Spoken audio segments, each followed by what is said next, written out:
Hello friends, welcome. My name is Mukesh and I am from regroup.com. और friends आज हम एक नए टॉपिक के साथ बात करने वाले हैं। जैसे कि हम लोग ऑलरेडी एक सीरीज रेडी कर रहे हैं फॉर बायस इंफॉर्मेशन, जो कि प्रॉपर्टी में इंटरेस्टेड रखते हैं और पर्टिकुलरली नोएडा एक्सटेंशन के एरिया में और they are looking for properties.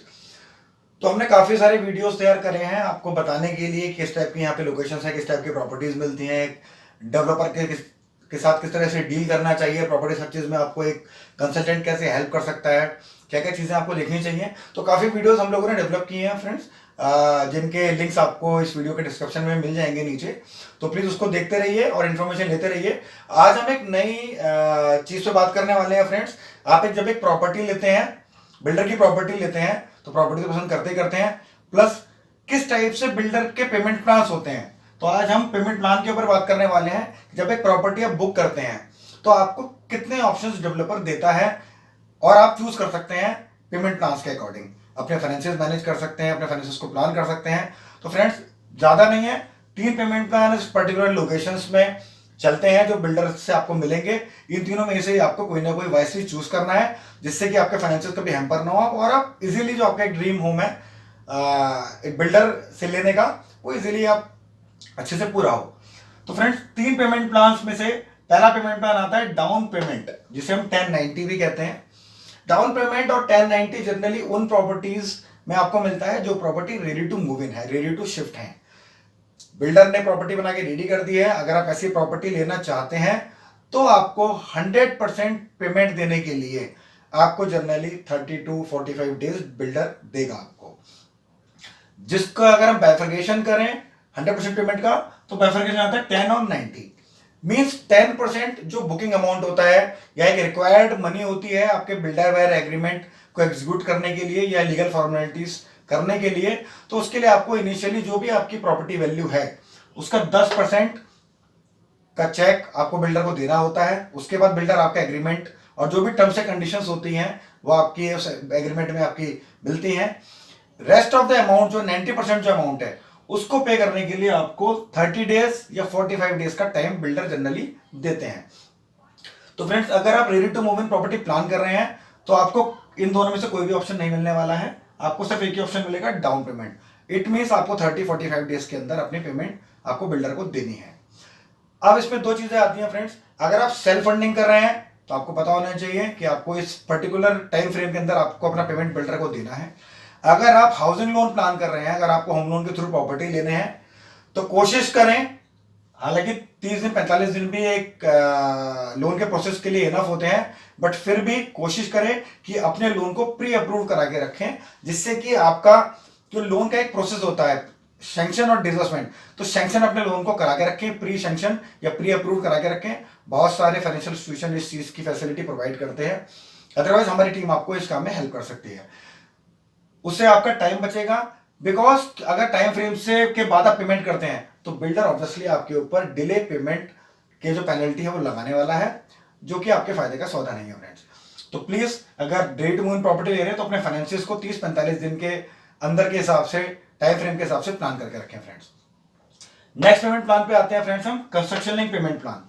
जैसा कि कंस्ट्रक्शन लिंक्ड है तो it is for the under construction property. जो प्रॉपर्टी इनिशियली लॉन्च हुई है या बन रही हैं उनमें आपको कंस्ट्रक्शन लिंक पेमेंट प्लान मिलेगा friends. Construction link payment plan क्या होता है? जो बिल्डिंग की एक हाइट होती है, जो बिल्डिंग एक प्रोजेक्ट का पूरा एक कितने टाइम में डिलीवरी करने वाला है बिल्डर, उसके हिसाब से उसके कंस्ट्रक्शन स्टेजेस को लेके एक बिल्डर पेमेंट प्लान तैयार करता है, जो कि कस्टमर और बिल्डर दोनों के फेवर में हो। उसमें आपको डिफरेंट स्टेजेस पे बिल्डर आपसे पैसा डिमांड करेगा।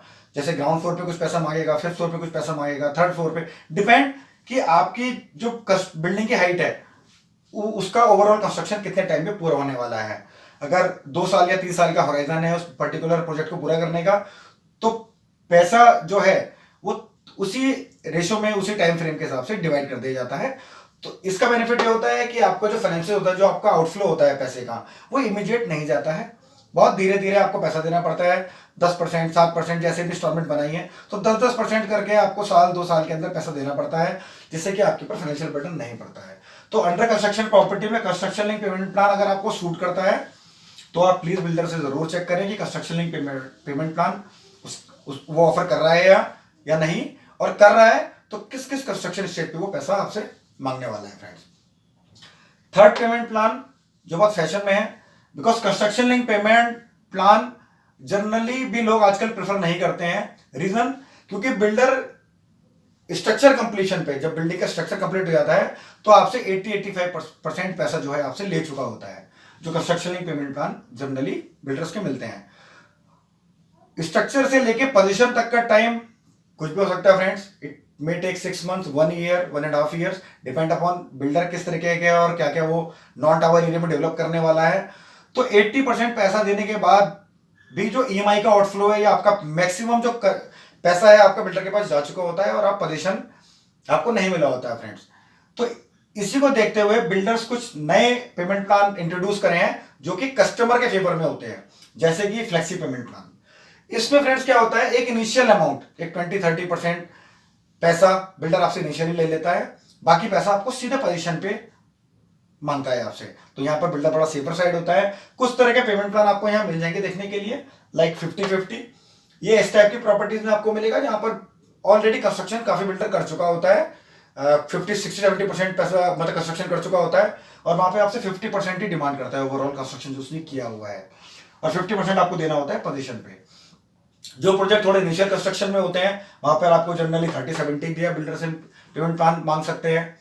20-20-20-20 ये भी एक पेमेंट प्लान है जहां पर 4-5 साल का टाइम है प्रोजेक्ट को बनने के लिए, वहां पर बिल्डर आपको इस तरह का पेमेंट प्लान भी मिल जाएंगे। इसमें बेनिफिट क्या होता है कि जो इनिशियल जो पैसा आपका जाना है 20%, 25%, 30%, वो इजीली मैनेज हो सकता है और आपके ऊपर कोई बर्डन नहीं पड़ता है फाइनेंशियल, और आप एक प्रॉपर्टी बुक कर सकते हैं। बाकी जो पैसा है सीधे पोजीशन पे देना है आपको। अब बिल्डर पोजीशन आपको कब देने वाला है, साल भर में है, 2 साल में है, तो आपको एक टाइम फ्रेम मिल जाता है अपने फाइनेंसेस को मैनेज करने के लिए। तो अगर आप अंडर कंस्ट्रक्शन प्रॉपर्टी बुक करने जा रहे हैं फ्रेंड्स, या बुक करना चाहते हैं, तो प्लीज इन पेमेंट्स प्लान पे जरूर ध्यान दें। बाकी हमारी जो ट्रिग्रोप की टीम है वो आपको हेल्प कर सकती है। आप अपने फाइनेंसेस हमारे साथ डिस्कस करिए, हमारी टीम के साथ डिस्कस करिए किस तरह से आप अपनी प्रॉपर्टी प्लान करना चाहते हैं, किस पेमेंट प्लान के साथ प्लान करना चाहते हैं। हमारी टीम आपको एडवाइस करेगी, अच्छे प्रोजेक्ट्स एडवाइस करेगी विद अच्छे पेमेंट प्लान। फ्रेंड्स, आप पुराने वीडियोस भी देखना ना भूलिएगा, बिकॉज कुछ ना कुछ इन्फॉर्मेशन हम प्रॉपर्टी बायर्स के लिए रेगुलर बेसिस पे शेयर कर रहे हैं, और उनमें से ये आज का एक टॉपिक था हमारा पेमेंट प्लान, कि आपको किस टाइप के पेमेंट प्लान यहाँ पर देखने को मिल जाएंगे friends. So this is Mukesh from regrow. Have a nice day friends, thank you very much.